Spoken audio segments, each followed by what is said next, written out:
इतने दिनों पश्चात आज मुरली उठाई है वासुदेव ने।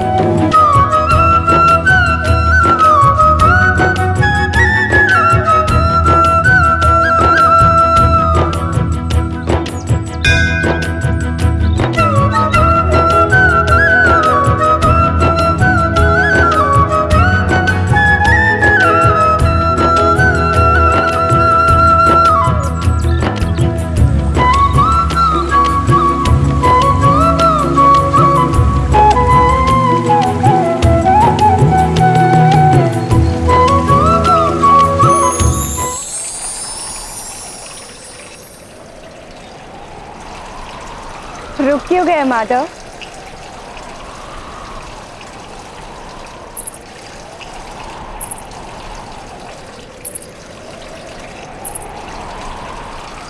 मेरी पच्चा पहचान ली आपने?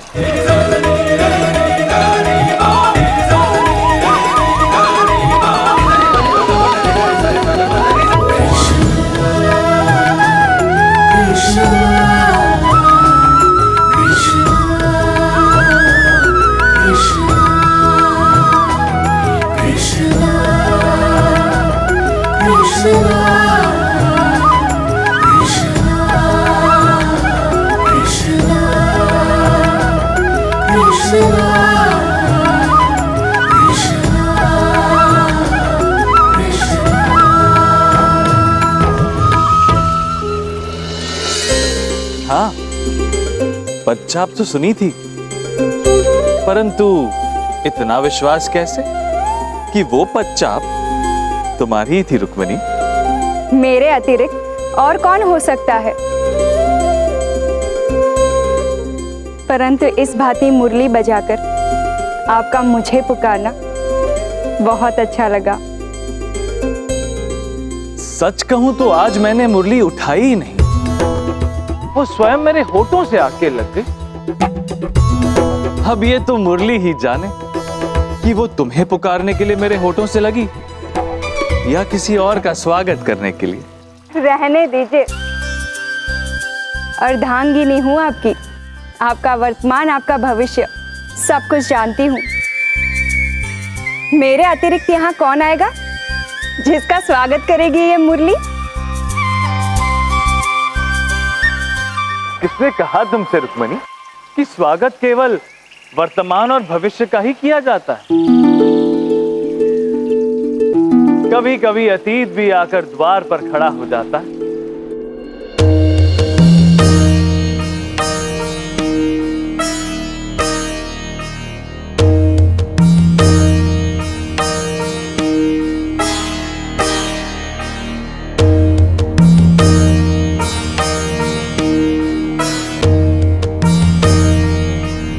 पहेलियों में बात मत कीजिए, भली भांति जानती हूँ मुझे खिंचाने का प्रयास जब तक ही करते रहते हैं ताकि मैं रूठूं और आपको मनाने का अवसर मिले।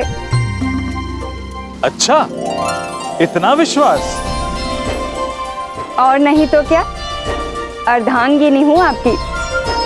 आपके अंतर मन की बात मुझसे अधिक और कौन अनुभव कर सकता है?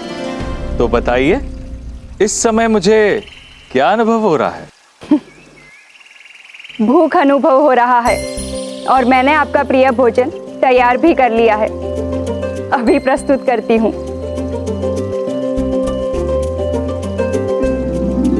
अंतर मन का विवरण और बचपन का संस्कार दोनों को समझना कठिन है रुक्मिणी, और आज मैं राजभोग नहीं बाल भोग का आनंद लूंगा, और मेरे लिए मेरा प्रिय भोजन कोई और ही लेकर आ चुका है।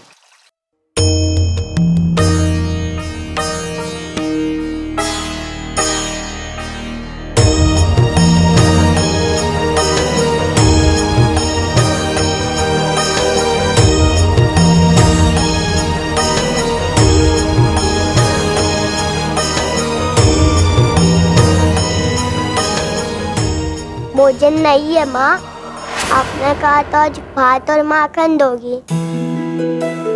अरे लल्ला, कल प्रातः को आपके लिए खीर पकवान बनाऊंगी। अभी खाना खाया तो पेट भरा रहेगा।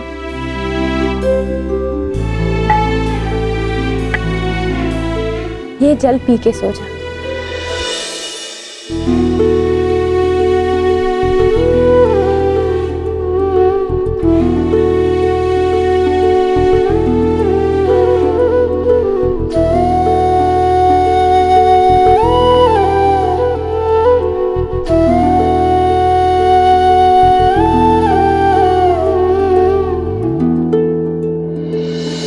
क्यों उसे झूठा भ्रम दे रही हो सुशीला?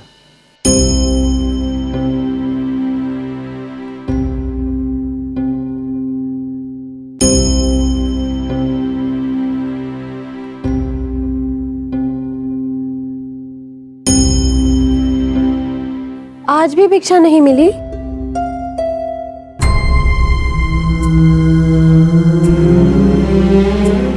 देखिए, अब भिक्षा से काम नहीं चलेगा। कलयुग आने को है। दान देने की प्रवृत्ति नहीं रही लोगों में। संकट के समय में मित्र ही काम आते हैं। वासुदेव कृष्ण आपके मित्र हैं। आप उनसे सहायता क्यों नहीं मांगते? वो समय और था जब कान्हा और मैं साथ में गैया चराया करते थे। अब वो द्वारकाधीश है। अब तो कान्हा को मेरा स्मरण होगा भी नहीं। मित्र का स्मरण है तो फिर एक पति और एक पिता का कर्तव्य भी स्मरण रखिए। दिन भर कान्हा कान्हा करते रहते हो। जाओ और सहायता मांगो उनसे, नहीं तो फिर कभी कृष्ण का नाम मेरे सामने मत लेना। कौन हो? किससे मिलना है? कान्हा, क्षमा कीजिएगा, वो द्वारकाधीश से भेंट करने आया। द्वारकाधीश से क्या प्रयोजन है? सब जानती हूँ कि क्या प्रयोजन है इनके। पहले मुरली बजाकर मुझे पुकारा और फिर हंसकर बहाना भी बना दिया। अब जब इनका प्रिय भोजन खिलाऊंगी तब हंसेंगे और कहेंगे इसीलिए तो मुरली बजाई थी। कुछ छिपा नहीं है मुझसे, अर्धांगिनी हूँ। सखा है वो मेरे। मैं द्वारकाधीश के बालपन का मित्र हूँ। माधव की बचपन का सखा? द्वारकाधीश के सखा। अपनी दशा देखी है? मित्रता तो समान लोगों में होती है। एक भिक्षुक द्वारकाधीश का मित्र कैसे बनेगा?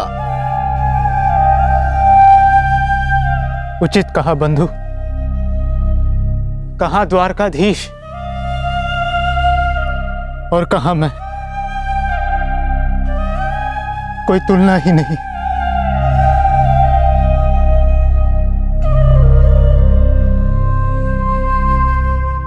रुकिए।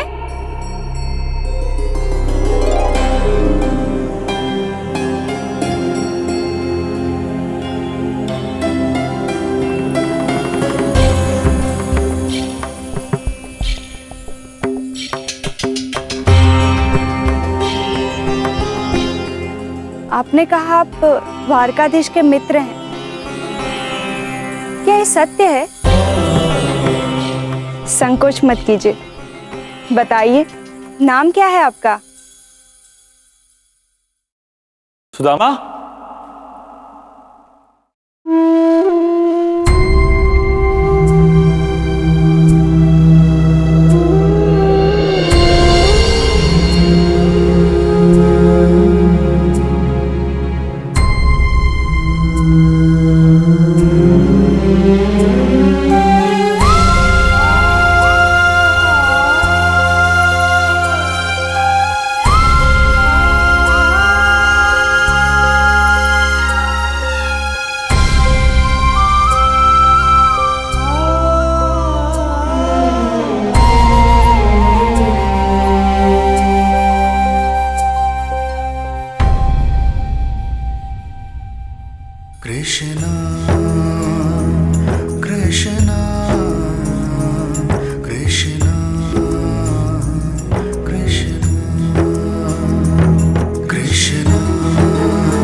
मेरे सखा।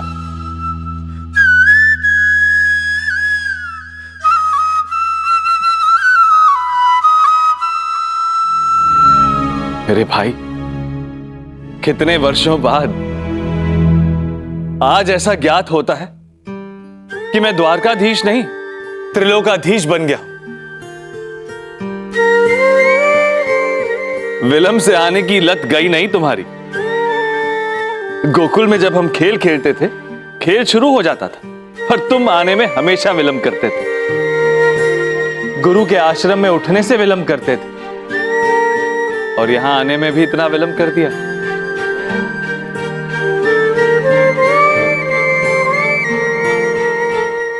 इतनी प्रतीक्षा क्यों करवाई? लज्जा आती थी।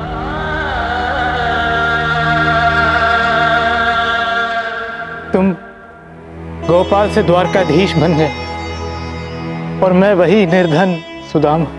अच्छा, तो अब लज्जा आती है?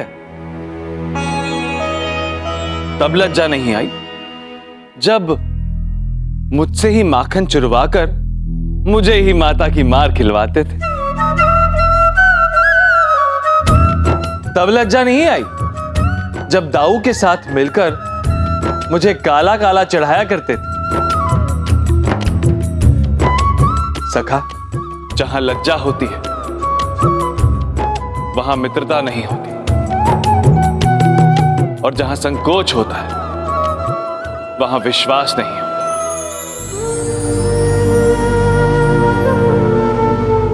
आओ, स्वागत है तुम्हारा, भीतर आओ।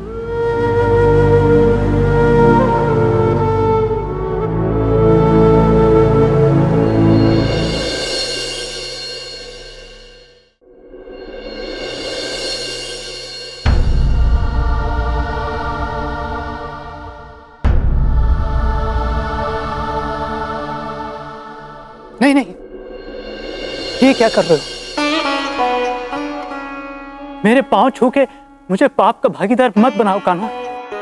तब भागीदार नहीं बने थे जब बालपन में मुझसे अपने पैर दबाते थे। वो दिन और थे कान्हा, परंतु अब द्वारकाधीश एक भिक्षुक का चरण स्पर्श करे शोभा नहीं देता। माना सुदाम कि दिन बदल गए, परंतु हम तो वही हैं। वो सखा ही क्या जो बदलते दिनों के साथ बदल जाए।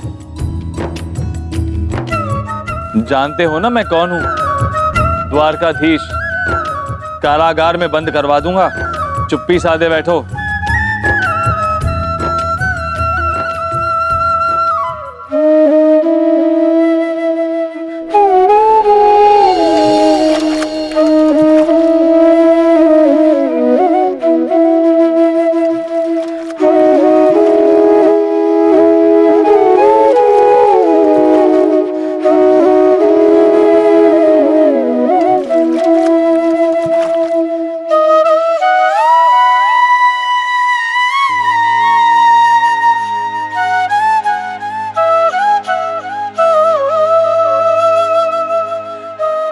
बालपन में तुम्हारे पांव कितने कोमल हुआ करते थे सुदामा।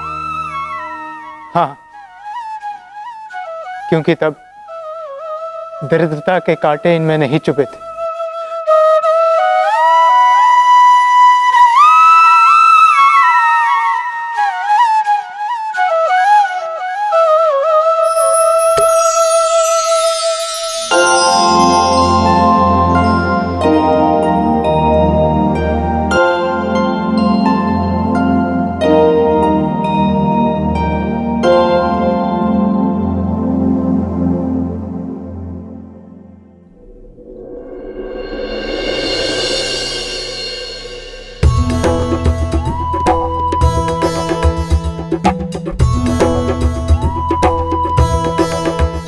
क्या छुपा रहे हो? कुछ नहीं कान्हा, कुछ नहीं। कुछ नहीं? झूठ।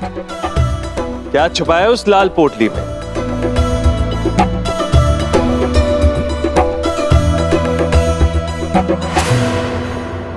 ये धान की लैया है, उपहार स्वरूप दे देना। सखा बता भी दो।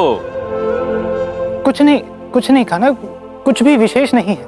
विशेष नहीं है तो फिर क्यों इतनी यातना के साथ उस पोटली को अपने बगल में दबाए रखे? नहीं खाना, इसमें कुछ नहीं है। समझ गया, अवश्य भाभी ने उस पोटली में मेरे लिए भेंट भेजी हो और वो भेंट तुम मुझे देना नहीं चाहते।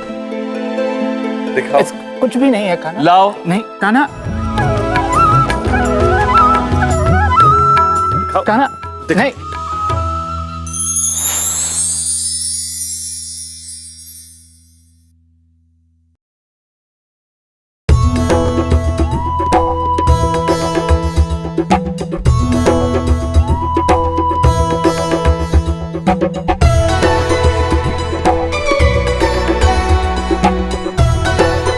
देखा क्या किया तुमने?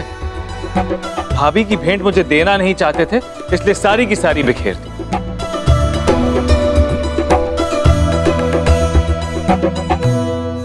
गोकुल के धान की लहिया कितने वर्षों बाद।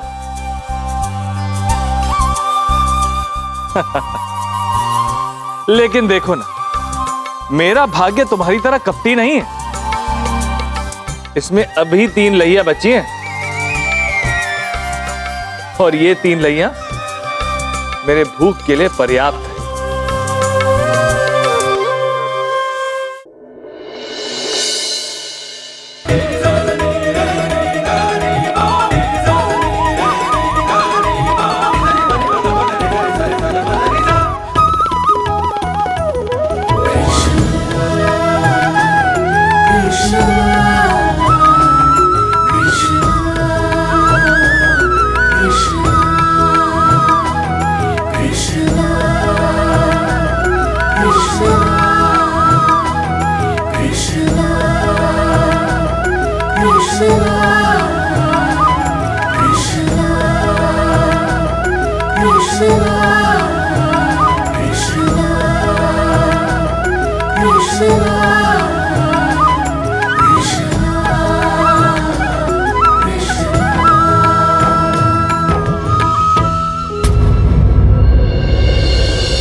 बस कीजिए वासुदेव, भोजन बनाने में मैंने भी परिश्रम किया है, उसका भी मान रखिए। इस धान की लहिया से मुझे अधिक प्रेम है और एक ही दाने से मेरा पेट भर गया और श्रेष्ठ स्वाद के लिए। तुम सच में नहीं बदले कान्हा। तुम बदले हो रुक्मिणी। ये मेरा कपटी दोस्त सुदामा है ना, आज जो कपट ये मेरे मित्र सुदामा ने किया है, वैसा ही कपट ये बालपन में किया करता था। जब हम जंगल में लकड़ियां काटने जाते तो भुने हुए चने ठीक इसी तरह अपनी पोटली में छिपा कर रहे और भूख लगने पर स्वयं खा लेता और उसे लगता कि मुझे इस बात का ज्ञात भी नहीं होगा। परंतु सुदामा, उन चनों का ऋणी मैं आज भी,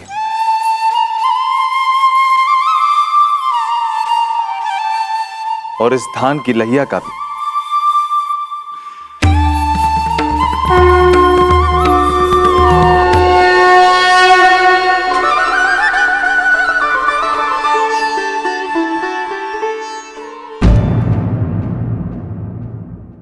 इस घटना से मैं ये तो समझ गई हूँ कि यदि मुझे आपके विषय में कुछ जानना है तो वो आपसे जानना होगा।